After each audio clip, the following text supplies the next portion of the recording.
Welcome, everyone. My name is Bobby Saferstein, and as the Chief Program Officer of the Jewish Democratic Council of America, JDCA, I want to thank you for joining our emergency briefing, Project 2025, Trump's Plan to Dismantle Democracy. This has been a harrowing week in American politics. The attempted assassination at Donald Trump's rally in Pennsylvania shocked us all to our core. As JDCA said in the moments after, political violence has no place in our country, whether it's January 6th, an attack on elected officials and their families, the threat of violence towards poll workers, or an assassination attempt on a presidential candidate. Violence and extremism is never the answer. We must always strive for decency, respect, and dialogue, even with those with whom we disagree. While we're still reeling from this attack, it does not negate the very real threat that Donald Trump still poses for our democracy, our freedoms, and our values. In fact, it further reinforces the importance of re-electing Joe Biden, a candidate who consistently appeals to Americans' good nature, our shared values, and the soul of the nation. A candidate who condemns any form of political violence and will never allow it to be normalized. Donald Trump's Project 2025 threatens these values, and the only way to protect them is through political action, our political action. On a more granular level, Project 2025 would take away reproductive freedom nationwide. It would allow the government to surveil pregnant women, criminalize abortion medication, give tax handouts to the ultra wealthy, put guns in schools, reinstate a ban on transgender Americans serving in the military, reinstate Trump's Muslim ban, and so much more. So there's a lot to unpack with 920-page document. And joining us, we have two experts to help us. I'd now like to welcome both Congressman Jamie Raskin, political commentator Brian Tyler Cohen, and to introduce them, I'd like to welcome Deborah Stein. Deborah, over to you. Thank you, Bobby. I'm delighted to introduce Congressman Jamie Raskin, a longtime friend of JDCA. Congressman Raskin represents Maryland's 8th Congressional District and is the ranking member of the House Committee on Oversight and Accountability in the 118th Congress. On January 6, Congressman Raskin witnessed firsthand the dangers of the type of extremism promised in Project 2025, as he and his children sheltered under a desk amid a violent insurrection. Hours later, he returned to the House to certify the election of President Joe Biden and Vice President Kamala Harris. Following the attack on our Capitol, Representative Raskin served as lead manager during the second impeachment of President Donald Trump and served on the U.S. House Select Committee to investigate the January 6th attack on the U.S. Capitol. He currently sits on the House Oversight Committee and is a member of the Stop 2025 Task Force, which is comprised of a diverse group of fellow Democratic members of Congress. In 2021, Congressman Raskin became the first recipient of the JDCA Defender of Democracy Award, which recognizes individuals leading the fight against the many threats to our democracy. Never in our lives have we seen so many direct threats to American democracy, and we're grateful to Representative Raskin's voice during this time. Facilitating today's conversation is author, journalist, and political commentator Brian Tyler Cohen. Brian is amongst the most watched progressive political commentators in America, with work featured on YouTube, Facebook, and Twitter. Brian's also the host of the top-ranked political podcast in the U.S., No Lie with Brian Tyler Cohen, with guests that have included President Biden, Vice President Harris, Ron Klain, and just to name a few. We're grateful that Brian has joined JDCA in the past for various events leading up to the 2022 election and the 2023 Supreme Court election in Wisconsin. And we're thrilled to have him join us again to moderate this conversation for the 2024 election. Thank you both for being here. And Brian, I'll pass it over to you. Thank you so much, Deborah, and thank you, Bobby, and everybody at JDCA. Congressman Raskin, thank you so much for joining. It's always so great to speak to you. And this is especially timely now because Project 2025 is really surging into the national consciousness. So I want to take a few moments and ask some questions about that. First of all, Project 2025 is the gish gallop of extreme agendas because Republicans have thrown so much at us in the more than 900 pages that encompass this plan. It's almost difficult to figure out where to start. So when people ask you what Project 2025 is, what's your elevator pitch? Like, what should every American know about it? And I think this is especially useful because as us watching bring this information back to our circles of people, this will be how we inform them of the dangers that are encompassed within this plan. Well, I appreciate that, Brian. And hello, Bobby and Deborah. Thank you for organizing this really significant conversation.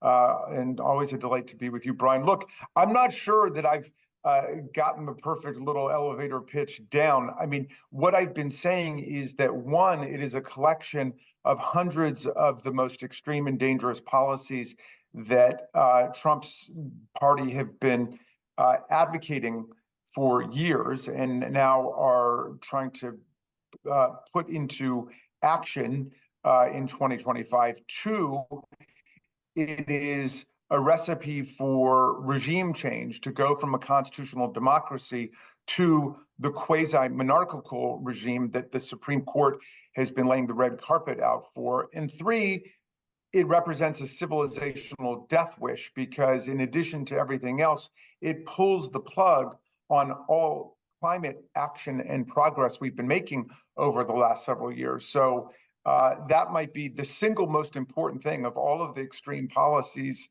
there.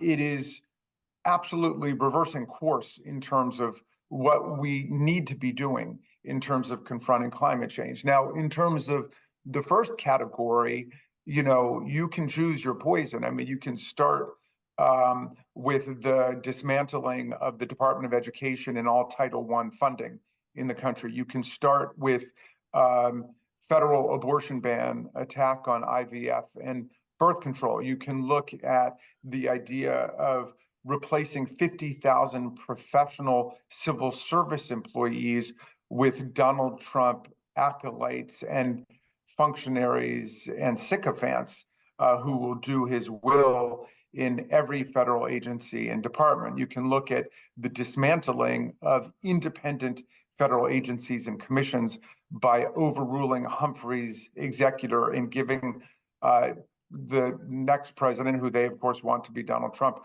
the power simply to replace people who are agency commissioners. So, I mean, there's no end to what you can look at.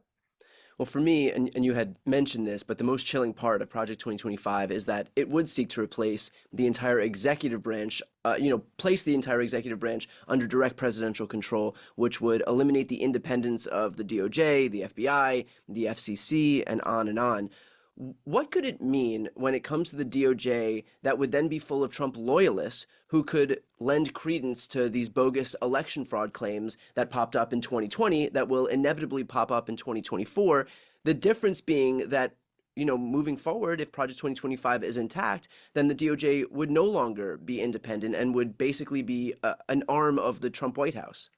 Well, it's been a central tenet of American civic and government culture that the president does not control individual prosecutions. Now, when Trump was president, we already saw him make moves on that, where he got Attorney General Barr to lay off his friends and then tried to get him to prosecute certain people. But now it will be a completely unvarnished takeover of the Department of Justice.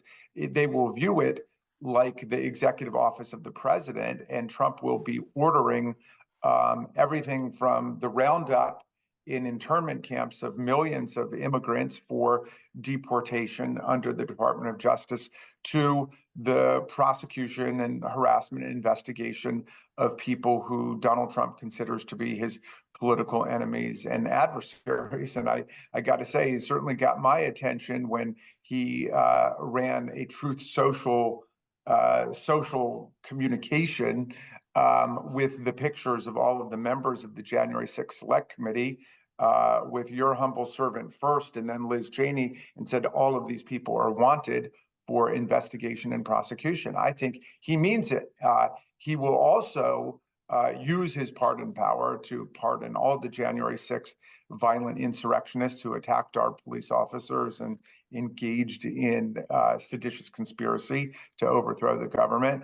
And we know that he means it because he pardoned Michael Flynn, he pardoned Roger Stone, he pardoned Paul Manafort, he pardoned Steve Bannon, he pardoned Dinesh D'Souza. So he will pardon the political shock troops who he sicked on us on January 6th to go back out and to be in action again. You know, normally I would say, well, the next election would be an opportunity to undo, what we don't like. But if the entire federal government apparatus becomes an extension of the Trump White House, and they're going to validate all of Trump's election denying claims, for example, then how do you win the next election after that if all of the right's fever dreams are suddenly fully legitimized by a corrupt federal government? Well, it's very tough also with their discussion of the dismantling of the Voting Rights Act and any aggressive enforcement of the Voting Rights Act. They will be in league with people at the state level who are gerrymandering federal and state districts, dismantling majority Black and Hispanic districts, and engaging in voter suppression tactics. What's so disturbing about what the Supreme Court has done recently is that they are shaping a quasi-monarchical form of government in America for the first time. And we were conceived in revolution against the kings, the monarchs, and yet they now have lifted the president above the rule of law. Well, I guess to that point then, can you speak on how the Supreme Court's immunity ruling would go hand in glove with Project 2025's goal of granting the executive sweeping powers as it relates to state-sanctioned violence? Like, what would Trump be able to do, and what would the guardrails, more importantly, be given his new powers? Well, Trump's lawyers argued in the D.C. Circuit that the president has the power to order assassination of his political rivals and cannot be prosecuted for that unless first he is impeached and convicted, something that has never happened in American history. We came close in the second Trump impeachment trial, but we fell short by 10 votes of conviction. The Supreme Court has now ruled that a president cannot be prosecuted for official acts because he's immune from them. Now, before the idea was, well, look, if somebody tried to prosecute a president for murder for engaging in a lawful war, he would have a defense, and the defense would be this was a lawful act. He wouldn't be immune, but he would have a defense. But now they're moving from a defense doctrine, which makes sense, to an immunity doctrine, which is the president could order killings during a war. And if the Supreme Court defines that these are official acts simply because he wraps himself in his office, he couldn't be prosecuted for it. And so if that's true for killings, it's certainly true for lesser crimes like stealing and, bribery. And I mean, they have said that core functions of the presidency, like the pardon function, are completely off limits to prosecution. That means that the president could literally sell pardons. He could go on eBay and say, anybody gives me $1 million, gets a pardon, and those pardons are effective and the president can't be prosecuted for it. Couldn't you make the argument that because the framers put into the Constitution immunity for legislators, civil immunity for legislators in the speech and debate clause, but purposefully left out criminal immunity for a president, knowing that they had the opportunity to do so and put a form of immunity in for legislators, couldn't you draw by negative inference the fact that, in fact, this Supreme Court ruling was completely antithetical to what the Constitution says, and the framers did not want to give criminal immunity to a president? I mean, the presidential immunity decision does violence to the text, the language of the Constitution, and makes a mockery out of their claims to being textualists. There's no language in the Constitution which supports that idea. And they concede there's no language. There's also no history in the original documents of the Constitution, the Federalist Papers, and so on, suggesting that anybody thought there should be immunity for the president. So where did they get this doctrine? The stork brought it. I mean, they pulled it out of a hat like Houdini. Yeah. So they're not textualists, they're not originalists, they are constitutional radicals and fabulists who are just making it up as they go along. I mean, they're acting like a zoning board in suburban Akron, Ohio, who just have a party interest and they're supporting their guy. I mean, that's what's going on right now, and they are in a neo-monarchical mode. The people who are, making millions of dollars as Supreme Court justices, like Clarence Thomas, off of, free trips and free recreational vehicles and free tuition and free mortgages and so on. And the ones like Martha Ann Alito, these people would have been Tories at the time of our revolution. They would have been supporting the crown and the king. What they're doing is completely antithetical to the idea of government of the people and by the people and for the people, where all of us are treated equally under the rule of law. And, this has been a really alarming week for a lot of reasons, but Judge Cannon's dismissal of the prosecution against Donald Trump for the stolen documents case is extraordinary, but I think it is an omen of things to come. The framework of Project 2025 is Christian nationalism, or what I think we can very fairly call Christo-fascism. We've already gotten a taste of what this would look like through abortion bans and requirements to display the Ten Commandments in schools. As we sit here, you and I are Jews. We've got viewers who are Muslim and atheist and Buddhist. We've got other religions. We've got viewers who are LGBTQ. In what ways would non-heterosexual, non-Christians face threats in the event that Project 2025 is enacted?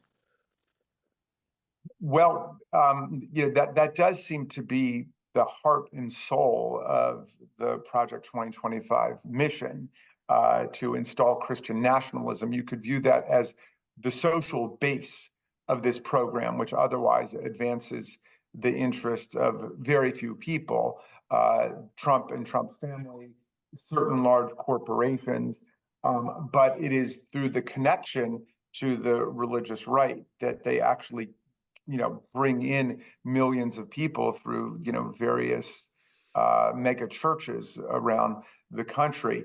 Some of it is in the realm of embracing public endorsement of religion. They want the Ten Commandments to be displayed in schools. Louisiana's already gone down that road. It's happening in a number of other states. My colleagues have been arguing for it in Congress. They wanted to vote on it. I went to the Rules Committee and I said, if we're going to vote on the Ten Commandments in the House of Representatives, we should vote on each commandment separately. You shouldn't be able to get away with the omnibus package.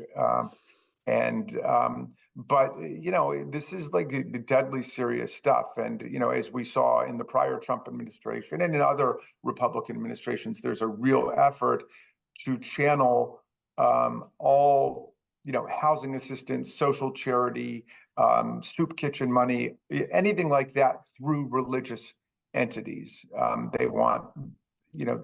They want that to be the only mechanism for people getting social assistance in the country. So, I think that's very real, and we will see expanding efforts to declare America a Christian country. A couple of Republicans have said that recently. That is totally antithetical to the Constitution, which says there shall be no religious test for public office. There shall be no laws respecting an establishment of religion. There should be free exercise of religion, and we have equal protection under the laws. But for Speaker Johnson, the Bible is superior to the Constitution. The Constitution has to be read through the prism of the Bible, and it's a complete inversion of what Thomas Jefferson and James Madison and Tom Paine and Ben Franklin were talking about. I think had you asked any of us a few years ago whether we would feel confident that if this Ten Commandments law, for example, that was passed in Louisiana was appealed all the way up to the Supreme Court, everybody would have felt fine, that precedent would reign and that this wouldn't stand. I think if you asked anybody now whether they'd be concerned as to whether the Supreme Court would uphold a law like, this new Ten Commandments law, even in spite of the fact that that there is recent precedent, basically dismantling exactly that. What do you think? What do you say to people who basically lose faith then in the ability of the Supreme Court to be a fair arbiter of what the law actually says, or what precedent actually holds? I mean, I would say I'm with them. We have to fight for the Constitution and its meanings. We've got to educate people about the Constitution that the founders wrote. They were trying to break from centuries of religious superstition and government-run churches and church-run governments. They were trying to break from centuries of religious warfare between the Catholics and the Protestants that was every bit as vicious as the warfare today between the Sunni and the Shia Muslim forces. They wanted to break from Inquisition and holy crusades, witchcraft trials, and all of that. And these people are trying to take us back. We already have a Supreme Court decision, Brian, Stone versus Graham from 1980, which rejected 10 Commandment displays in the schools. But you're right, if it came back today, they could probably find a majority on the court to go with Justice Thomas's argument, which was an argument that the prior right-wing justices have made, that the only thing the Establishment Clause does is prevent the government from setting up its own church. But if it endorses religion, if it embraces a particular religious idea, that's okay, as long as it's not setting up its own church and making the other churches illegal.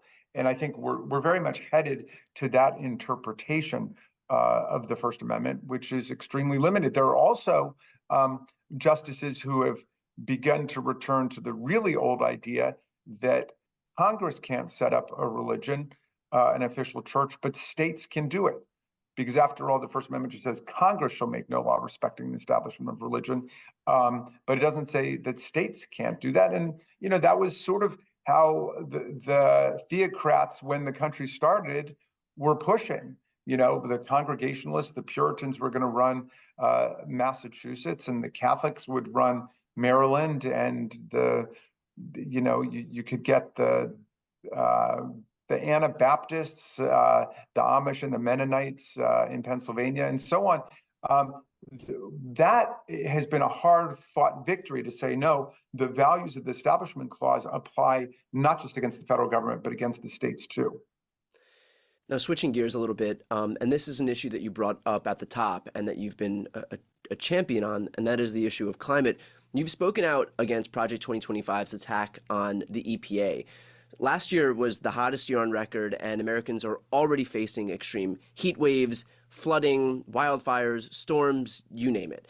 Project 2025 would ban the use of the words climate change, and it would weaken not only the EPA, but also weather forecasting programs and climate tracking programs. So what long-term irreversible danger will these measures pose to Americans?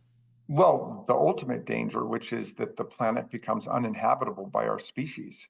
I mean, if our brains were bigger, Brian, it's the only thing we would all be working on. We are in a civilizational emergency right now. And they not only want to undo every single regulation promulgated under the Biden administration and reverse all of the policies that we've adopted with respect to promoting wind and solar and hydroelectric and so on. They don't want to make it possible even to mention the words climate change. So as we experience record temperatures all around the world, 125 in Saudi Arabia, 115 or 18 in Arizona, the ocean waters outside of Mar-a-Lago are over 100 degrees for many days in the summer. As all of this is going on with the rise in the ocean and record drought and record forest fires with millions of acres being consumed in the West, they're only, they don't want to use science to understand it. They're very clear about it. So they will just describe it in religious terms that, it's the end days. It's the end days prophecy from the book of Revelation. We are, living through the apocalypse. They will, continue to support the most right-wing forces in Israel, like, Smotrich and Ben-Gvir and Netanyahu, because they believe that Jesus Christ will return to Israel in the rapture and bring his followers with him, leaving everybody else to suffer 1,000 years of tribulation. I mean, that doesn't sound like much of an agenda for humanity, if that's their plan. And so we've got to get this back into a secular framework of understanding what is happening to us with climate change, because otherwise the religious extremists are really going to lead us down the road to disaster in domestic and in foreign politics. Given how harmful Project 2025 is, given all of the danger that we discussed today with regard to Project 2025, is there any hope for stopping this agenda if Republicans do win in November? Well, I'd rather not contemplate that hypothetical. I mean, I'm not much in the prognostication business, as you know, Brian. I'm in the mobilization business. I've been out with our Democracy Summer program and with the Democratic campaigns all over the country. I've been to 20 states. We've got to avert this. I mean, if worse really were to come to worse, we would obviously not be without resources politically, intellectually, financially, culturally to resist. But the vast majority of the people are with us. Look, Trump's strongest election was in 2016, which he lost by more than 2.5 million votes, but he eked out a victory in the Electoral College, right? Then 2018, that was a wipeout election for them, a huge victory for us. In 2020, we won the presidency back. And Biden beat him by more than 7 million votes, 306 to 232 in the Electoral College. In 2022, they suffered another really disappointing election. They thought that it was going to be a wipeout against us. It was not. So the vast majority of the American people are on our side when it comes to fighting climate change, defending women's reproductive rights and women's freedom and women's equality and women's basic health care. People understand now that abortion is a health care issue, as women are, left hemorrhaging in the backseat of cars while doctors in red states have to figure out whether they're going to risk being arrested and prosecuted for seeing them because of an ectopic pregnancy or some other problem that occurs. The people are on our side on, pretty much every issue you can think of. I mean, the only issue where they were getting traction against the Democrats was immigration, and President Biden and the Senate Democrats came up with an historic compromise that the Democrats and Republicans both agreed to, and it got vetoed by the fourth branch of government, Donald Trump, who said no, he didn't want to see any progress on the border. He wanted a border crisis and something to run against. So leaving aside immigration, which is now kind of a wash since we tried to legislate on it and they stopped it, there's really no issues where they have any traction against us. The people are on our side. So we just need to, get it together on the Democratic side quickly at the top of the ballot and move through the problems we've been having and get back to the issues in this campaign. We've got one party which is saying the government has got to be an instrument for the common good of the people, to serve everybody, to protect our rights and freedoms, versus a party which says, no, the government is the plaything and the instrument of private self-enrichment of the guy who gets in with his family and his private corporations. And then, he's free to make whatever deals, private or public, he wants with the autocrats in Moscow and, Vladimir Putin and Orban and Xi and Erdogan, you name it. Like, that's what we're looking at right now. This is an election that is about the continuing progress of strong democracy in America being willing to face all of the problems in the world, including climate change, versus authoritarianism and autocracy, and us moving into a completely different kind of government. And most of us grew up thinking that we would never face an election like this or a choice like this, but this is where we are, and it's all hands on deck. given the breadth of the threats that we're facing right now, our ability to be able to prosecute this case, to your exact point, will kind of hinge on at least having some clarity in terms of the top of the ticket right now. Can you give some insight into whether you believe that this decision for Biden to run is definitive, whether it's still fluid or dynamic? Like, what are we looking at here, I guess, behind the scenes to some degree? Yeah, I mean, to my mind, like any decision in politics about running or not running is 1,000% in until you're 1,000% out. Right. And so, and Joe Biden has won our nomination. I mean, people forget that he's won it. He's got 99% of the delegates, and unless he changes his mind, he is going to be our nominee. So what we need to be doing is building Democratic victory at every other level of government. And that is going to be a decision that he's going to make. And he may have already made it. I know people got mad at former Speaker Pelosi when she said, it's his decision to make. But I suppose, as long as people are still talking about it, it's a continuing decision that he's going to make. Obviously, the debate shook people up. But, I think that politics today cannot be people waiting around to see if anything has changed at the top of the ticket. Our job is the same regardless. We need to be telling people what Project 2025 is all about and how it is a dagger, pointed at democracy at this point. And everything we've built in the country, including Social Security, Medicare, Medicaid, the Affordable Care Act, which they continue to, agitate against, including voting rights, political democracy in the states. All of it is on the line. So we've got to be doing whatever we can to organize, at the grassroots level. Congressman, thank you so much. I think at this point, we're going to pass it back to either Bobby or Deborah, I believe, to take it from here. Yeah, hi, everyone. And thank you so much for this both scary but also incredibly important conversation. And to the more than 800 of you who have joined us today. Brian, I want to ask a question. You have a new book out called Shameless: Republicans' Deliberate Dysfunction and the Battle to Preserve Democracy. Can you elaborate on what you mean by deliberate dysfunction and what it has to do with the conversation we're having today?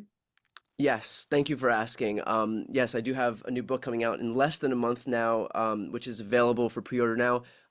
Jamie Raskin is actually had written the foreword, for which I'm eternally grateful. So that's available now if anybody's looking to grab a copy. But by deliberate dysfunction, I basically mean a Republican Party that exists not to coexist with Democrats, but rather just to burn the government down altogether as a way to hurt Democrats politically. Like, remember, there is only one party that actually wants the government to function, and that is the Democrats. Republicans' plan is to shrink the government. So they'll break it and then point to the thing that they just broke as evidence that government can't work. And then they'll use that to convince Americans that we shouldn't vote for anybody who wants big government, because clearly big government can't actually function properly. And of course, when Republicans take power, they'll use that to strip away all of the freedoms and the rights that we've fought for, the freedoms and rights that Congressman Raskin just laid out so eloquently, in the last half hour here. And it's already happening. It's happening with Dobbs. It's happening with Chevron. It's happening with affirmative action. It's happening with little winks and nods to same-sex marriage and contraception and IVF and privacy rights altogether. The same deliberate dysfunction that's been the driving force for the GOP has been manifesting now in very, very real and concrete ways. But this has been a long time coming. This is the result of years of planning by Republicans in terms of, the Powell memo, Roger Ailes memo that would ultimately become Fox News, packing the judiciary, installing right-wing judges, gerrymandering the maps, creating the whole right-wing media machine that right now is leading to, when you compare what happened to Nixon, what happened to Trump, and the fact that Trump not only isn't excommunicated from the party, but has become the Republican nominee again and has full unanimous support, is a testament to that. And in terms of why now, to the second part of your question, it's because, Democrats are so often caught on our heels, or worse, we watch the mainstream media in this country kind of give Republicans the benefit of the doubt when not only do they not deserve that benefit of the doubt, but Republicans are right now enacting a decades-long plan to undermine democracy, and we have to have a holistic understanding of the threat that we're facing and these long-term plans that are being carried out by Republicans, because if we don't understand the landscape that we're in, then I don't think we're going to be able to effectively enough fight this fight that we're in. Scary, very scary, but we are looking forward to buying your book and reading it, and looking Thanks. forward to the Congressman's forward. So, Congressman Raskin, we touched on this a little bit, but what are some of the more specific threats posed to Jewish Americans specifically in terms of religious freedom that's been proposed if this Agenda 47 or if Project 2025 does come to light, especially for Jewish NGOs who are advocating on behalf of a number of social causes, organizations like HIAS or State Department designated refugee agencies? It's across the board, Bobby. I mean, Jewish kids in public schools are obviously a minority. And there are lots of Jewish kids in public schools. So, if you get quasi-establishment of Christianity in Texas and Louisiana and Florida and so on, that's going to dramatically affect the condition of kids there. The Jewish community, as you're saying, with the magnificent group HIAS, which is in my district, has been a real champion for political asylum and for immigration. They want to go in the other direction. I mean, the first visually striking thing I think they're intending to accomplish, if Trump were to get back into office, is rounding up immigrants so people will be able to see them in public. And this will tremendously degrade civil discourse. It will demoralize people, but they want them rounded up and deported from the country. Well, that cuts against completely the meaning of the Statue of Liberty, and the idea that America would become, as Tom Paine said, an asylum to humanity if we lived up to our values. They want to turn it into much more like an insane asylum, where we are the subject of every kind of extreme right-wing experiment that is cooked up by the Heritage Foundation and other groups on the far right. By the way, Donald Trump has made a half-hearted, almost sarcastic effort to distance himself from Project 2025, saying he doesn't really know what's in it. He doesn't know who's behind it. Of course, it was more than a half dozen of his own cabinet members who've been running it. There are more than 100 former Trump staffers who've contributed to it. And when they unveiled it at the Heritage Foundation, Donald Trump praised them, and they're all describing it as the blueprint for the Trump administration. As people read it and understand it, now they're backpedaling and saying, oh, this is just think tanks ideas. The Heritage people are apparently all over Milwaukee at the Republican convention, and people have been sending me pictures. When you arrive at the airport there, it says, the Heritage Foundation welcomes you to the 2024 Republican National Convention. Indeed. It's very clear that President Trump says these things, but if he is elected or reelected, the people that he is surrounded by and the people that are putting things into action, as we've seen historically with the Heritage Foundation and other organizations and efforts such as those, are able to institute all of these terrible things. So this is a question for both of you. It seems that these planned actions in Project 2025 are unconstitutional. Or is the point here that Project 2025 is in fact to overthrow the government by overthrowing either the entire USS Constitution or in large swaths of it? Well, what I would say about that is Russell Vogt, who was Trump's OMB guy, has described America as being in a post-constitutional period. It's just a bunch of words on a page, but all that really matters is power dynamics. And what that means is authoritarianism at top and chaos for everybody below. I mean, look at the situation of 1/3 of American women now who live in Arkansas or Louisiana or Texas or what have you. The authoritarian powers that be, the theocratic powers, have said, no abortion with limited exceptions or any exceptions, and that just creates chaos in the lives of people below. And Trump has embraced the title of the Chaos Party. He says we thrive on chaos, and chaos is very different from freedom. Freedom, as all of us know from our lives, requires certain conditions of security and predictability. That's the rug they're pulling out from under us. They want people to be afraid of the government. And we would have a lot of reason to be afraid of that government that's just packed with Trump loyalists who are willing to do whatever Donald Trump tells them to do, and he will operate with greater immunity and impunity than ever before.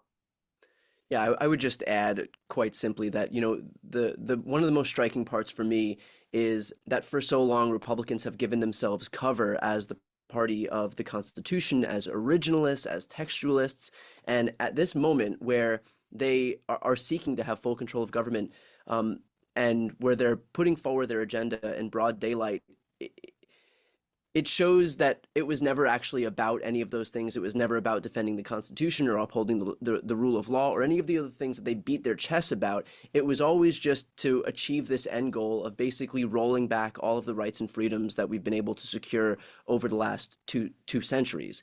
And I think that's the most striking part, because for so long they've relied on their branding, when in fact their branding has just been a cover to give themselves plausible deniability, to bolster support among the masses, the rubes who believe them, when really at the end of the day what they're looking for is power and to defy the very Constitution that they claim to stand for.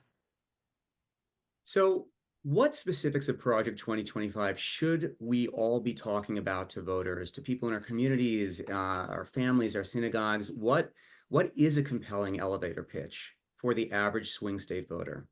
And this is for both of you. Well, obviously, you're going to want to tell them about the parts of Project 2025 that they're most interested in.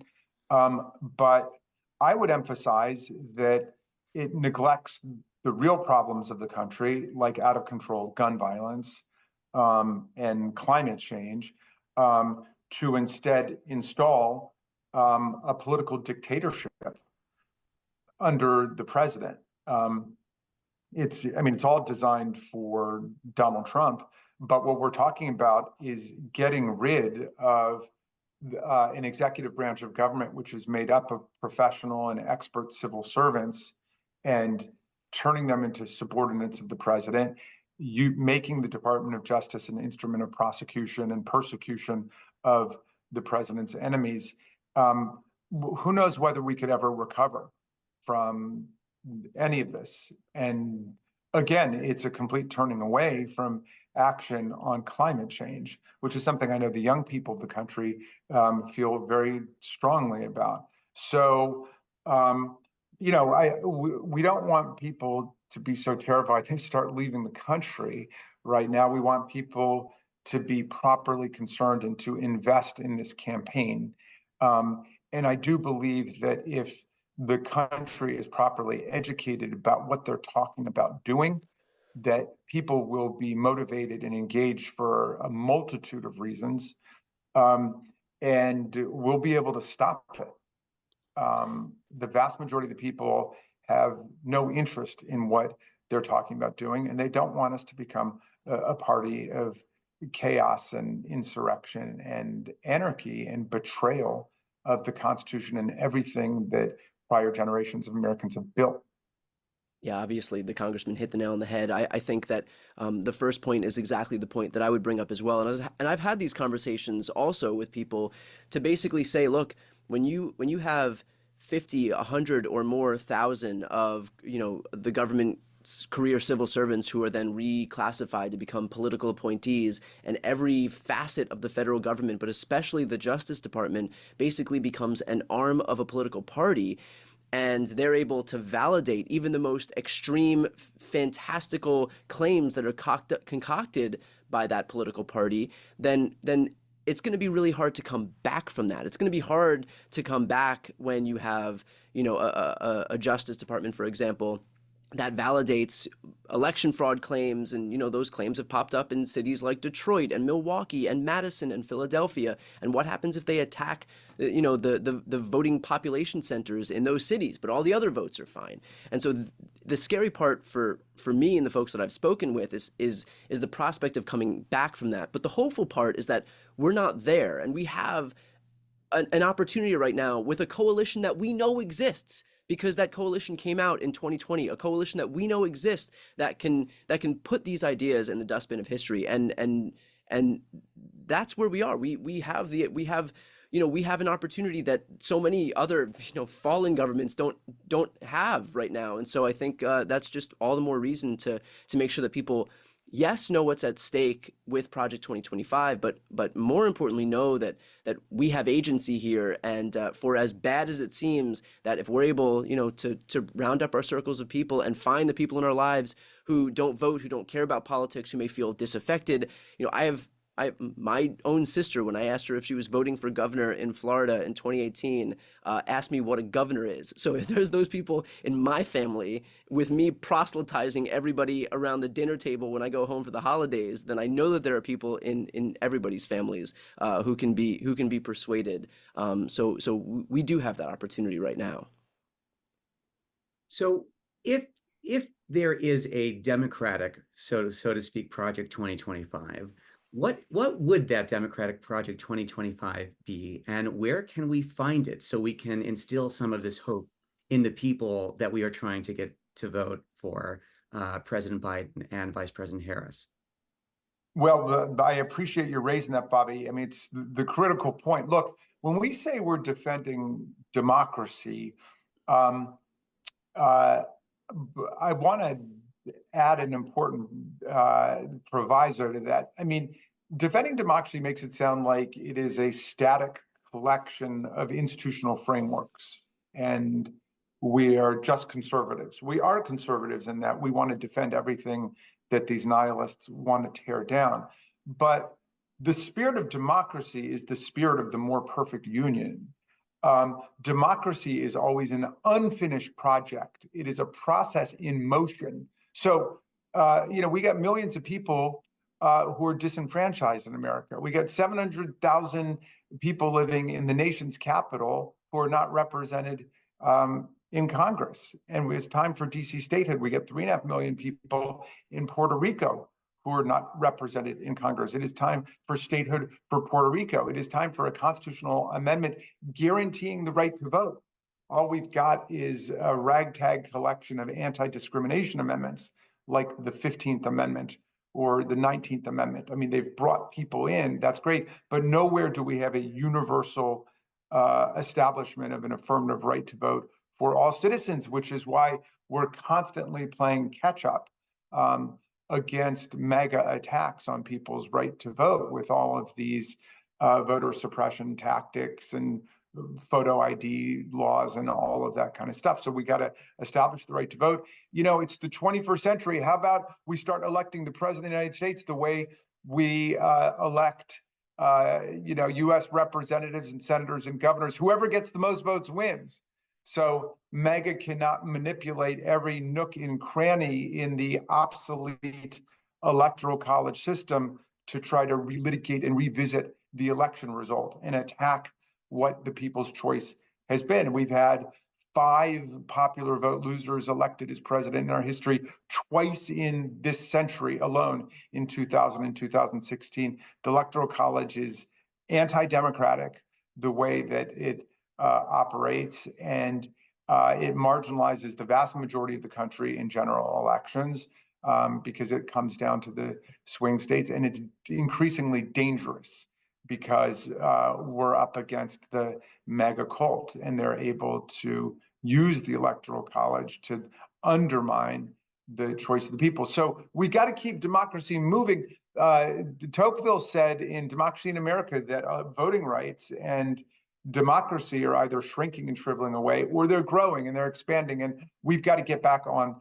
the growth track. And then we've got to keep delivering to the people what the people want and need. I mean, that's what we did with the infrastructure plan, a $1 trillion plus investment in the roads and the highways and the ports and the airports and trail and rail and rural broadband and so on. The Democrats did that. I sat there for 4 years under Donald Trump. We had infrastructure week and infrastructure month and infrastructure parties, but we just never had an infrastructure bill. And the Democrats got it done, just like we dramatically reduced the cost of prescription drugs in the Medicare program, something that the Republicans want to reverse because they think it's somehow antithetical to the interests of their party when the government gets to negotiate with big pharma for lower drug prices, which is what takes place all over the world. So they want to get rid of that. So we got to talk to people about how democracy delivers. Democracy, as imperfect, as messy, as slow as it can be at times, democracy delivers for the people. The autocrats and the theocrats and the plutocrats are never going to deal with climate change because they feel like they can get into their gated communities and their castles and they'll be fine, but they're not interested in taking care of the rest of us. It is only the parties of democracy and freedom here in America, the Democratic Party and our allies around the world who are going to stand up for the vast majority.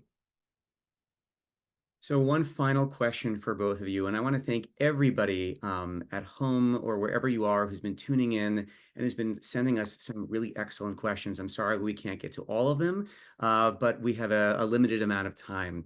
So the final question is this: other than everything you have said to us, and thank you so much, and in addition to getting involved in organizations like JDCA, how can people at home take action right now? And what gives you hope in these very dark and scary times?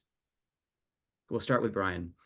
Okay, so this is to kind of reiterate what I had mentioned before, but I think the most effective thing that people could do. People ask me all the time, like, what can we do? And I cover a lot of this stuff on my YouTube channel, where it feels like the last thing I want to do is just bombard people with doom and gloom and then just send them on their way, because the last thing is that we should be doing is leaving people feeling despairing when in fact we do have agency.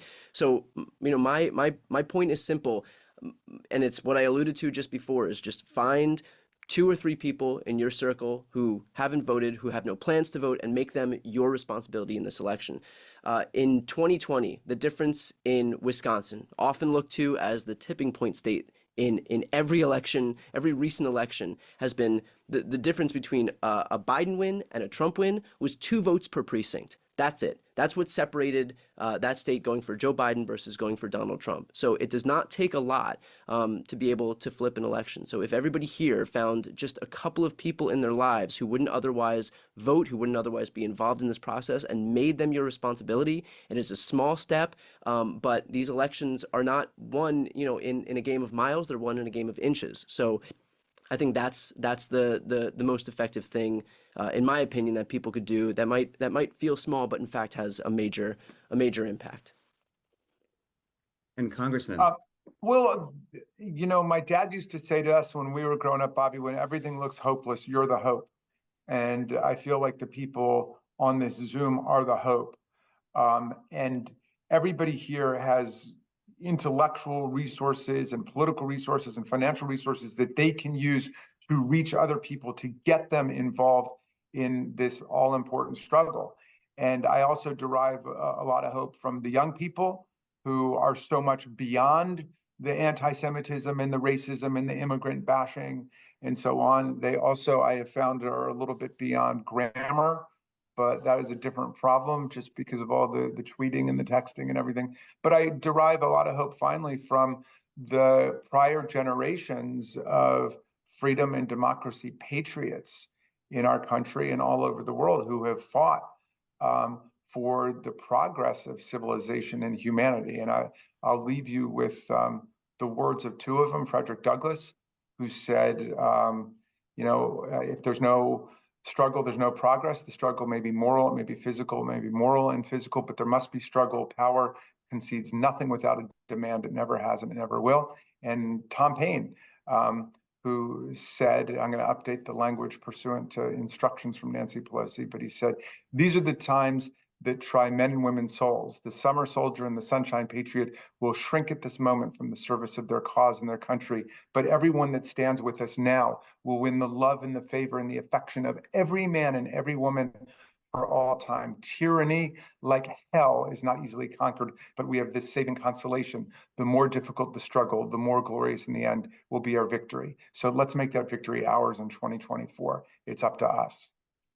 Here, here. Well, it is up to all of us. And thank you both for joining us on this program. I'm now delighted to turn things over to JDCA CEO Haley Soifer. Haley.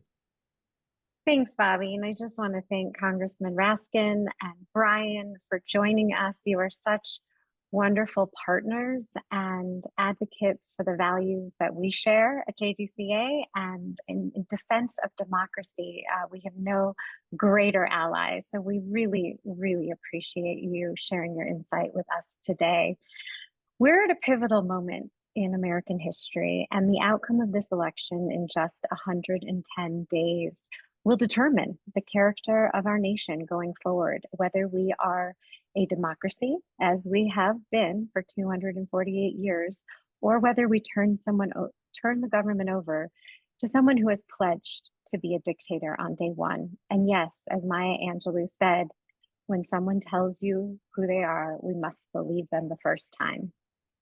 The attempted assassination of Donald Trump this past weekend was a shocking reminder of the extreme danger present in our current political climate.